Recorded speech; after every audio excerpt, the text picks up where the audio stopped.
মৰমৰ ছাত্ৰ ছাত্ৰীসকল ক্লাছ টিউটৰ ইউটিউব চেনেললৈ তোমালোকক সকলোকে স্বাগতম জনাইছোঁ। অষ্টম শ্ৰেণীৰ সমাজ বিজ্ঞান বিষয়টোৰ মানে ভূগোল বিজ্ঞান খণ্ডৰ পাঠ নম্বৰ 1 প্ৰাকৃতিক সম্পদ। ইয়াৰ প্ৰশ্ন উত্তৰসমূহ প্ৰথমৰ পৰা শেষলৈকে বিতংভাৱে আলোচনা কৰিছোঁ। ভিডিঅ'টো ভাল লাগিলে এটা লাইক কৰিবা, বন্ধু বান্ধৱীসকললৈ শ্বেয়াৰ কৰিবা আৰু চেনেলটো অৱশ্যই ছাবস্ক্ৰাইব কৰিবা যাতে তোমালোকৰ বাকী বিষয়ৰ প্ৰশ্ন উত্তৰ এইটো চেনেলৰ জৰিয়তে পাব পাৰা। এতিয়া মেইন ভিডিঅ'লৈ যাওঁ।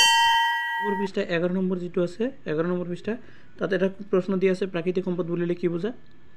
উত্তৰটোত কৈছে যে মানুহৰ কামত হোৱা প্ৰকৃতিৰ সকলো উপাদানকে প্ৰাকৃতিক সম্পদ বুলি ক'ব পাৰি। মাটি, পানী, বায়ু, খনিজ পদাৰ্থ, উদ্ভিদ, বন্যপ্ৰাণী আদি প্ৰকৃতিৰ অমূল্য অৱদান। তাৰপিছত 11 নম্বৰ পৃষ্ঠাত আৰু এটা প্ৰশ্ন আছে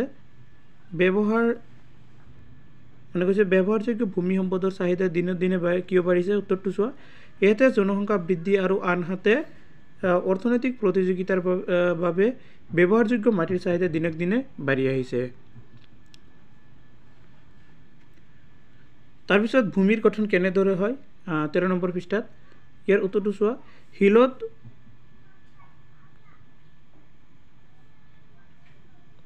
শিলত হোৱা বিচ্ছিন্ন ভৱনৰ ফলত ধৰা উপৰিভাগত তুলনামূলকভাৱে কোমল ভূমিৰ এক তৰপৰ সৃষ্টি হয়। ভূমি গঠনৰ এনে ভূতাত্ত্বিক প্ৰক্ৰিয়াত 1 চেণ্টিমিটাৰ মানৰ ডাঠ ভূমিৰ এটা তৰপ গঠন হ'বলৈ বহু বছৰৰ প্ৰয়োজন হয়। 13 নম্বৰ পৃষ্ঠাত আৰু এটা প্ৰশ্ন কৈছে কি কাৰণত ভূমিৰ অৱক্ষয় হয় লিখা। উত্তৰটো কৈছে অপৰিকল্পিত কৃষি কাৰ্য, ঔদ্যোগিকৰণ, অৰণ্য আৰু ঘাঁহনিৰ অত্যাধিক ব্যৱহাৰ আদিৰ ফলত মাটিৰ গুণাগুণৰ পৰিৱৰ্তন ঘটে।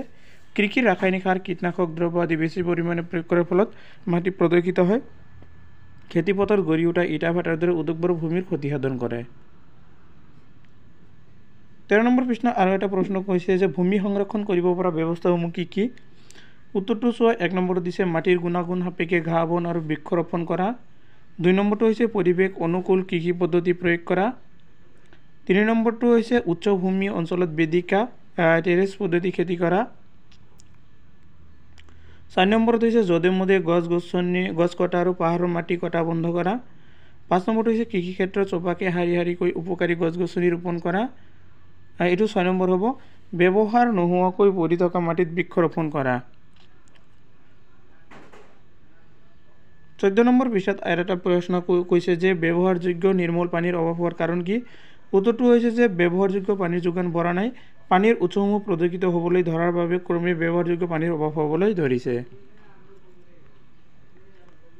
তাৰপিছত 14 নম্বৰ পৃষ্ঠা আৰু এটা প্ৰশ্ন কৈছে কি ব্যৱস্থা হাতত ল'লে পানীৰ প্ৰদূষণ কমাব পাৰি। উত্তৰটো কৈছে যে কৃষি ক্ষেত্ৰত ৰাসায়নিক সাৰ, কীটনাশক দ্ৰব্য আদিৰ প্ৰয়োগ কমকৈ কৰা। 2 নম্বৰটো হৈছে উদ্যোগবোৰৰ পৰা নিৰ্গত হোৱা আৱৰ্জনা আৰু বিভিন্ন দ্ৰব্য আদি পানী পেলোৱা বন্ধ কৰা। 14 নম্বৰ পৃষ্ঠাত আৰু এটা প্ৰশ্ন আছে, সেইটো হৈছে পানী সংৰক্ষণৰ বাবে আৰু কি ব্যৱস্থা গ্ৰহণ কৰিব পাৰি দলত আলোচনা কৰি লিখা। উত্তৰটো কৈছে পানী প্ৰদূষণ ৰোধ কৰাৰ বাবে ব্যৱস্থা গ্ৰহণ কৰিব লাগিব। 2 নম্বৰটো হৈছে অৰণ্য তথা ঘাঁহনিয়ে বৰতি পানীক বাধা দি ভূগৰ্ভৰ জলৰ পৰিমাণ বৃদ্ধিত সহায় কৰে, সেয়েহে বৃক্ষৰোপণত মনোনিৱেশ কৰিব লাগিব। 3 নম্বৰটো হৈছে বেদিকা কৃষিৰ জৰিয়তে পানীৰ প্ৰৱাহ হ্ৰাস কৰিব পাৰি, ইয়াৰ যোগেদি পাহাৰৰ ঢালত পানী সংৰক্ষণ কৰিব পাৰি। 4 নম্বৰটো কৈছে পানী পুনৰ ব্যৱহাৰ কৰি কৃষি সংৰক্ষণ কৰিব পাৰি। এবাৰ ব্যৱহাৰ কৰাৰ পাছত একোখিনি পানীকে পৰিশোধন কৰ্মলৈ পুনৰ কামত খটুৱাকৈ পানীৰ পুনৰ চক্ৰায়ন বোলে। 5 নম্বৰটো হৈছে বৰষুণৰ পানী সংগ্ৰহ কৰি সেই পানী নানা কামত ব্যৱহাৰ কৰিব পাৰি। 6 নম্বৰ মুকলি ঠাইৰ পানী বাষ্পীভৱনৰ মাত্ৰা বেছি হয়, গছ গছনি ৰোপণৰ দ্বাৰা ইয়াৰ মাত্ৰা কমাব পাৰি।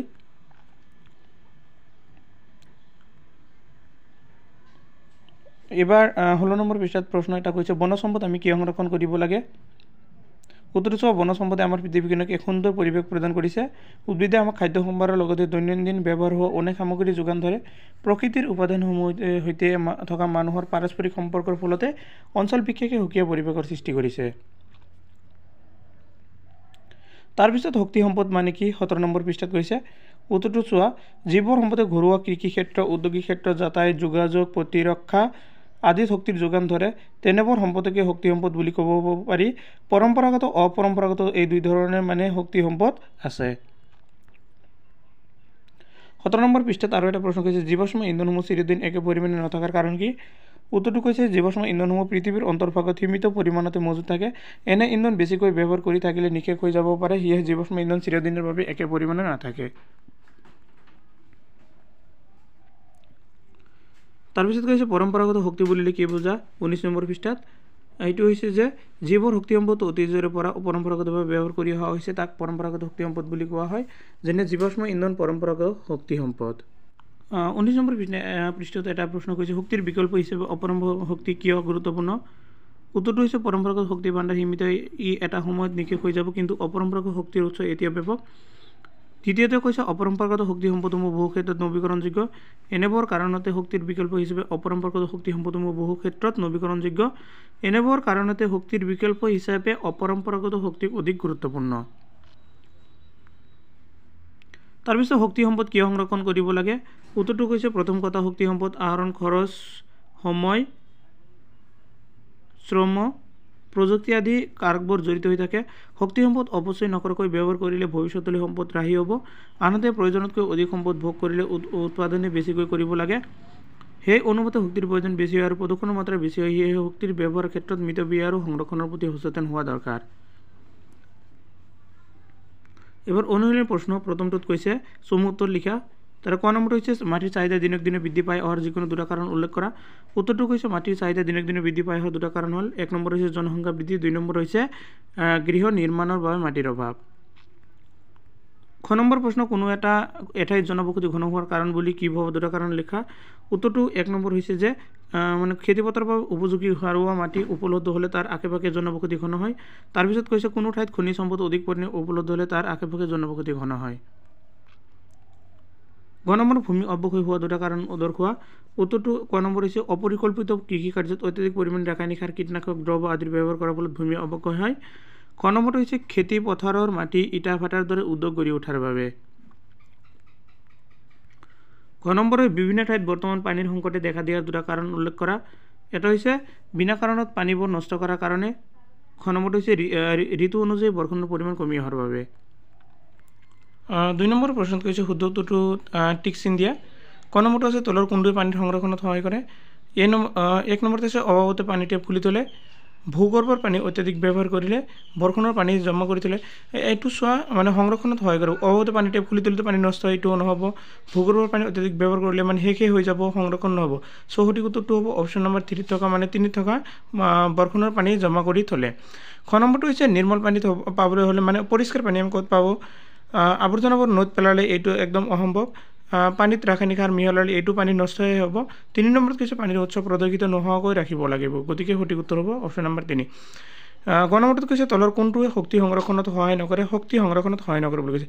জীৱাশ্ম ইন্ধনৰ ব্যৱহাৰ অধিক হ'লে, অপৰম্পৰাগত শক্তিৰ সুব্যৱহাৰ কৰিলে, শক্তি সম্পদ ব্যৱহাৰৰ ক্ষেত্ৰত মিতব্যয়ী হ'লে। এইটো উত্তৰ হ'ব অপশ্যন নম্বৰ 1 থকা জীৱাশ্ম ইন্ধনৰ ব্যৱহাৰ অধিক হ'লে। 3 নম্বৰ প্ৰশ্ন কৈছে ভূমি সম্পদৰ গুৰুত্ব আৰু ব্যৱহাৰৰ বিষয়ে লিখা 80টামান শব্দৰ ভিতৰত। উত্তৰটো চোৱা পৃথিৱীৰ উপৰিভাগৰ 29% মাটি। এই মাটি বা ভূমি হৈছে জীৱ জগতৰ আধাৰ। মানুহৰ অন্ন, বস্ত্ৰ, বাসস্থান আৰু ইন্ধনৰ মূলত হৈছে ভূমি। সেইদৰে উদ্ভিদ আৰু প্ৰাণীৰ স্থিতি আৰু বিকাশো ভূমি সম্পদৰ ওপৰত নিৰ্ভৰশীল। ভূমিৰ ওপৰত ভিত্তি কৰিয়ে আমাৰ কৃষি, শিল্প, উদ্যোগ, যাতায়াত আৰু যোগাযোগ ব্যৱস্থা গঢ় লৈ উঠিছে। মানৱ সভ্যতা, সংস্কৃতি, অৰ্থনীতি আদিৰ ক্ষেত্ৰত মাটিৰ ভূমিকা সৰ্বাধিক। এই মাটি বা ভূমি অসীম নহয়, সেয়েহে ই বৰ মূল্যৱান সম্পদ। তাৰপিছত কৈছে গ্ৰাম্য অঞ্চলৰ মাটিয়ে কৃষকৰ জীয়াই থকাৰ সম্বল। এই মাটিতে কৃষি কাৰ্য কৰিয়ে তেওঁলোক জীয়াই থাকে। কৃষিৰ বাবে বহুতে ঘাঁহনি, বিল, পিটনি, চৰণীয়া পথাৰ আদি মাটিৰ প্ৰতি কৃষিভূমিলৈ ৰূপান্তৰিত কৰে। এনে কৰোঁতে পৰিৱেশৰ পৰিব পৰা প্ৰভাৱৰ কথা ভবা নহয়। নগৰ অঞ্চলত জনসংখ্যাৰ বৃদ্ধিৰ হাৰ অধিক। বৰ্ধিত জনসংখ্যাৰ বাবে ভূমিৰো অধিক প্ৰয়োজন হয়। জনসংখ্যা বৃদ্ধিৰ লগে লগে বাসস্থান, উদ্যোগ, ৰাস্তা ঘাট আদিৰো প্ৰসাৰ ঘটে। সেইকাৰণে কাষৰীয়া কৃষি ভূমি, জলাভূমি, ওচৰৰ বনভূমি আদিলৈ নগৰ সম্প্ৰসাৰিত হয়। 5 নম্বৰ কৈছে বনজ সম্পদ আৰু জলজ সম্পদৰ ব্যৱহাৰৰ ক্ষেত্ৰত কেনে ভূমিকা লোৱা উচিত? উত্তৰটো কৈছে যে বনজ সম্পদ বুলিলে বিভিন্ন গছ-গছনি আদি কৰি লতা, বাঁহ, বেত, ফুল, বিভিন্ন জীৱ-জন্তু, চৰাই-চিৰিকটি ইত্যাদিবোৰক ধৰিব পাৰি। হিচাপ মতে বিগত 2000 বছৰৰ ভিতৰত পৃথিৱীৰ বুকুৰ পৰা 160 বিধমান জন্তু আৰু প্ৰায় 88 বিধমান চৰাইৰ প্ৰজাতি নাইকিয়া হৈ গৈছে। অৰণ্য ধ্বংস, গৰাখহনীয়া, বনজুই, চুনামি, ভূমিস্খলন, বানপানী আদি দুৰ্যোগ বনজ সম্পদসমূহৰ যথেষ্ট ক্ষতি সাধন কৰিছে। পৃথিৱীৰ উপৰিভাগৰ 2/3 পানীৰ আৱৰা, তথাপি আমাৰ দৈনন্দিন কামত ব্যৱহাৰ কৰিব পৰা পানীৰ পৰিমাণ বৰ তাকৰ। তদুপৰি আমাৰ ব্যৱহাৰযোগ্য পানীৰ 70% সহজে পাব পৰা অৱস্থাত নাই। সেয়েহে জলসম্পদ অতি মূল্যৱান। এই জলসম্পদ প্ৰধানকৈ জলসিঞ্চন, পৰিবহণ, উদ্যোগ আৰু ঘৰুৱা কামত ব্যৱহাৰ কৰা হয়। বিদ্যুৎ শক্তি আহৰণৰ বাবে জলসম্পদৰ প্ৰয়োজন হয়। জনসংখ্যা বৃদ্ধিৰ লগে লগে পানীৰ ব্যৱহাৰ বৃদ্ধি পাইছে। কিন্তু সেই অনুপাতে ব্যৱহাৰযোগ্য পানীৰ পৰিমাণ বঢ়া নাই। তাৰ লগতে পানীৰ উৎসসমূহ প্ৰদূষিত হ'বলৈ লোৱাৰ বাবেও জলসম্পদৰ নাটনি দেখা দিছে। পানীৰ সমস্যা দূৰ কৰিবলৈ আমি জল সংৰক্ষণৰ ওপৰত গুৰুত্ব দিব লাগিব। যিবোৰ কামৰ দ্বাৰা পানী প্ৰদূষণ হয় তাক পৰিহাৰ কৰিব লাগিব। প্ৰয়োজনতকৈ বেছি পানী ব্যৱহাৰ কৰা অনুচিত। পানী পুনৰ ব্যৱহাৰ কৰাৰ ওপৰত গুৰুত্ব দিয়া উচিত আৰু বৰষুণৰ পানী পুনৰ ব্যৱহাৰৰ ওপৰত গুৰুত্ব দিয়া উচিত। 6 নম্বৰ প্ৰশ্নত কৈছে শক্তি সম্পদ সংৰক্ষণৰ বাবে কি পদক্ষেপ গ্ৰহণ কৰিব লাগে।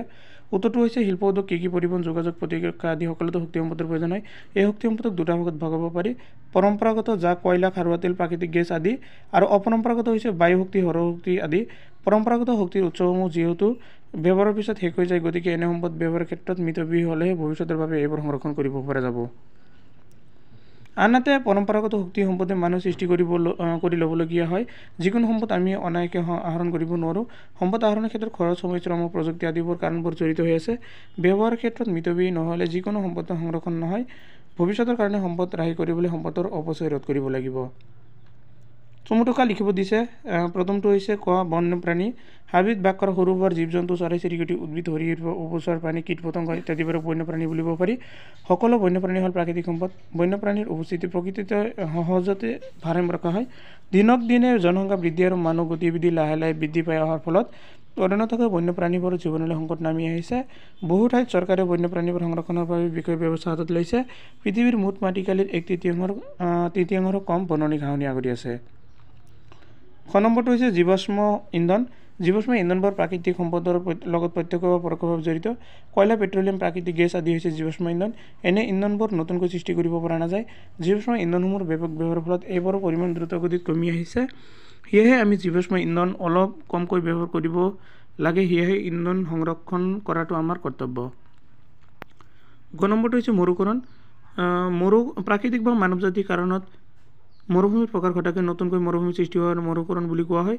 অধিক উৎপাদন পাবৰ বাবে একেডৰা মাটিতে বেছিকৈ সাৰ, ৰাসায়নিক দ্ৰব্য, জলসিঞ্চন আদি প্ৰয়োগ কৰিব বাৰে বাৰে খেতি কৰি থাকিলে মাটিৰ উৰ্বৰতা নষ্ট হয়, পানী ধৰি ৰাখিব পৰা ক্ষমতা কমে আৰু ভূগৰ্ভৰ জল স্তৰ নিম্নগামী হয়। ফলত অঞ্চলটো শুকান আৰু মৰু সদৃশ হৈ পৰিব পাৰে। মৰুভূমিৰ দাঁতি কাষৰীয়া অঞ্চলত বননি ধ্বংস আৰু অধিক পশু চৰণেও মৰুভূমিৰ প্ৰকাৰ ঘটাব পাৰে। খ নম্বৰটো হৈছে সৌৰশক্তি। সূৰ্য অপৰন্ত শক্তিৰ ভঁৰাল। আমি প্ৰত্যেক দিনে সূৰ্যৰ তাপ আৰু পোহৰ পাই থাকোঁ। সূৰ্যৰ এই শক্তিক সৌৰ কোষৰ সহায়ত বিদ্যুৎ শক্তি উৎপাদন কৰিবলৈ ব্যৱহাৰ কৰা হয়।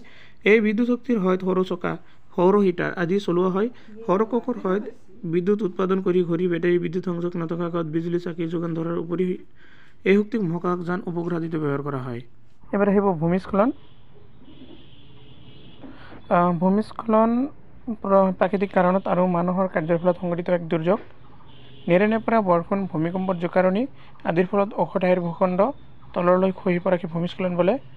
পাহাৰীয়া অঞ্চলত মানুহে মাটি কটা বা গছ-গছনি ধ্বংস কৰাৰ ফলত ভূমিস্খলন হ'ব পাৰে। এবাৰ 8 নম্বৰটোত কৈছে চোৱা। 8 নম্বৰটোত কৈছে পাৰ্থক্য দেখুওৱা। তাৰ ক নম্বৰটো হৈছে গ্ৰামাঞ্চলৰ ভূমিৰ ব্যৱহাৰ আৰু নগৰীয়া অঞ্চলৰ ভূমিৰ ব্যৱহাৰ। উত্তৰটো চোৱা কৈছে গ্ৰামাঞ্চলৰ ভূমিৰ ব্যৱহাৰ আৰু নগৰীয়া অঞ্চলৰ ভূমিৰ ব্যৱহাৰৰ মাজত পাৰ্থক্য হ'ল গ্ৰামাঞ্চলত কৃষি কাৰ্য কৰিবলৈ, খাল বিলত মাছ পুহিবলৈ ভূমিৰ ব্যৱহাৰ কৰা হয়। আনহাতে নগৰ অঞ্চলত ৰাস্তা ঘাট, ব্যৱসায় বাণিজ্য, কল কাৰখানাত উচ্চ অট্টালিকা বনাবলৈ ভূমিৰ ব্যৱহাৰ কৰা হয়। খ নম্বৰটোত কৈছে চোৱা পৰম্পৰাগত আৰু অপৰম্পৰাগত শক্তি। এইটো চোৱা পৰম্পৰাগত আৰু অপৰম্পৰাগত শক্তিৰ মাজত পাৰ্থক্য হ'ল 1 নম্বৰটো কৈছে পৰম্পৰাগত শক্তিবোৰ এবাৰ ব্যৱহাৰ কৰাৰ পিছত পুনৰ ব্যৱহাৰ কৰিব নোৱাৰি, কাৰণ ই এবাৰ ব্যৱহাৰ কৰিলে নিঃশেষ হৈ যায়।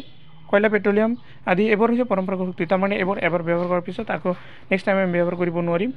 আনহাতে কৈছে পৰম্পৰাগত শক্তিবোৰ এবাৰ ব্যৱহাৰ কৰাৰ পিছত পুনৰ ব্যৱহাৰ কৰিব পাৰি, ই কাৰণ নিঃশেষ হৈ নাযায়।